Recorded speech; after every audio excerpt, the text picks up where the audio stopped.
so driver's meeting. We've covered a lot of things over the past few weeks about driver's meetings.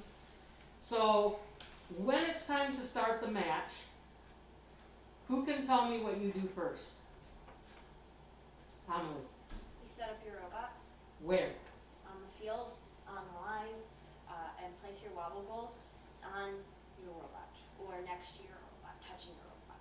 Okay, what else has to be on there? Heidi? The 3 rings. So you preload your 3 rings, you line it up the way you want it, you put your wobble goal on there. What do you need to make sure you have done before you got here? You select your auton. Nope, you're not in the right spot. We'll get to that in a minute. You need to make sure that the phone's on and it's receiving things from the robot to tell that you're connected. Right, you want to make sure you have a fresh battery pack in your robot, the robot's turned on, the drive station's turned on, and everything is connecting. Okay? Then you're going to come out here, put it on the field. Okay? And then what do you need to do at the driver's station, Shayla? Choose the program. Choose the program and, Tell the person that you chose. nope, and Hit a knit. hit a knit, right? Okay? Once you've hit a knit, you're locked in, and we'll randomize and put the rings on the floor. Okay? After you hit a knit, it's hands off. Okay? Now, the new programs that Amelie wrote this morning require that that robot be sitting still and lined up before you hit the init button. Okay? We have to show them in the line version. Right. Okay. Once that happens, you'll get the 3, 2, 1. When it goes blah, you're going to hit the what button? Play. Play. Okay. If the referee should tell you to stop the program, what do you need to do? Stop. With what? The square. Square. The square on the driver's station. Right.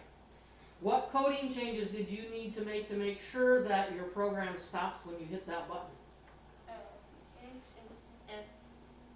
If op mode is active. Yeah. Right. So every statement you need an if op mode is active, and if you have a loop, you need to be checking op mode is active in your loop also.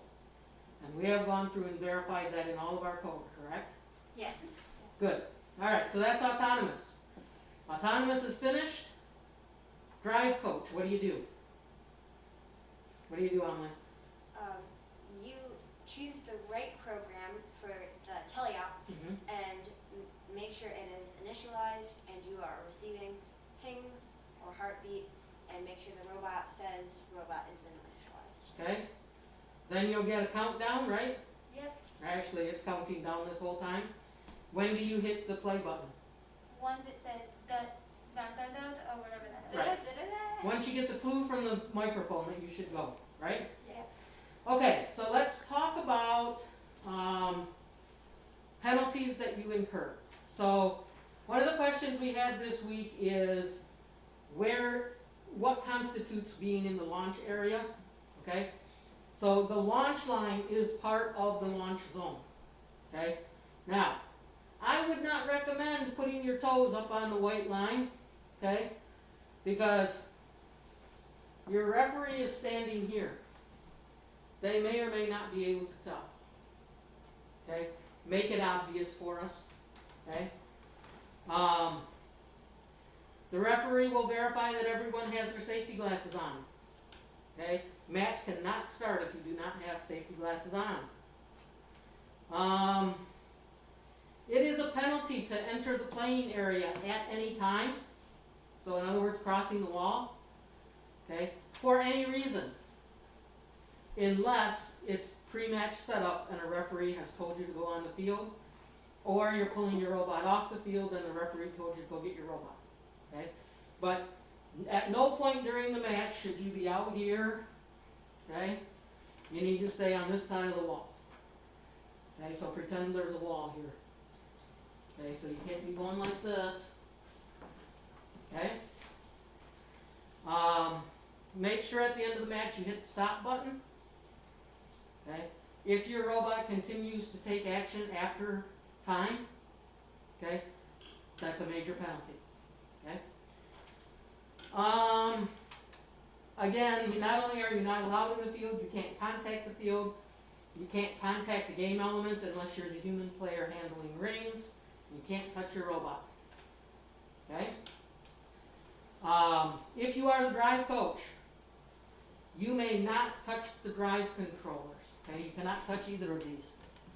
Okay? If you're the human player, when do you have to introduce rings? Shayla? Right after autonomous is done, and it says, and the buzzer goes. Yep. And as rings come in, how fast do you have to get them back out? Right away. Right away. Right away. Good. Okay? How many rings can you control with your robot at one time? 3. 3. Good. What if I have more than 3? You get a Penalty. It's a penalty. And it's a penalty not only for having it, but then it's another penalty if you still have it 5 seconds later. And it's a penalty for every ring that you're over 3. I think it's also a penalty if you shoot with too many. Correct. Per second. If you score with too many. I guess you can Yes. shoot, you just can't score. Okay? It is also a penalty if you shoot and your ring comes out this way, or that way, or that way. If it goes over the back of the net, okay, but if it's coming out the sides or the other side, it's not good. If you score by shooting from outside the launch area, that's a major penalty, okay? So don't do it. Wait, from outside the, oh, from If you're- like past Right. the line. Which goes back to the, don't make me guess if you're on the proper side of the line, okay? Or Mrs. Gee, whichever one of us decides we're refereeing tonight. Okay? Are there any questions about gameplay? Okay. So for those of you that are going to watch the matches from home, try to keep track of the points we score. And at the end of the match, we'll compare notes. Okay? Hopefully we won't miss anything here. Okay, so try to keep track at home. Okay, any other questions about gameplay? You're clear on all the rules? You know what you're doing? Yep. Okay, so go ahead and run some practice matches. Well, you can do